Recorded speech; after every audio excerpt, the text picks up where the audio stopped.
The double fisherman's knot is commonly used to connect the two ends of a line to form a prusik loop. It's safe to use this knot in a climbing system. It can become very hard to untie after being suspended to a heavy load. Alright, let's tie the fisherman's knot. First form an elbow. Next, take the working end of the rope and go underneath the standing parts. Continue by making a loop around the standing parts. Now take the working end and poke it through the two coils.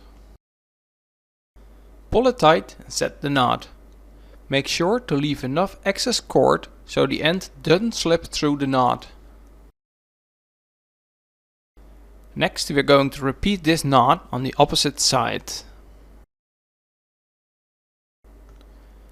We start again by forming an elbow.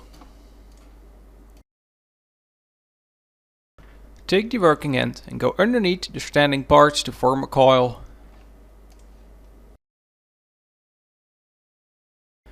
Come back around for another wrap.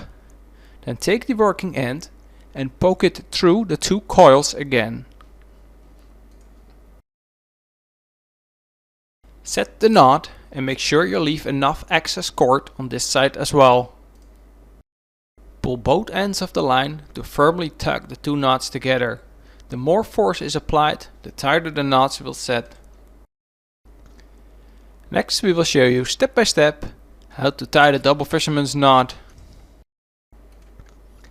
Okay, start by forming an elbow. Next, take the working end, that's in this case the tip of the red rope, and use it to form two coils around the standing parts of the rope. Take the working end and poke it through the two coils. Set the knot and pull it tight. Make sure to leave enough excess rope to prevent it from slipping back out of the knot. Next we are going to repeat the process on the other end or other part of the line. Start again by forming an elbow.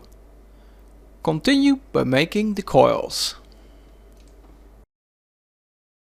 Now take the working end of the blue line and poke it through the coils.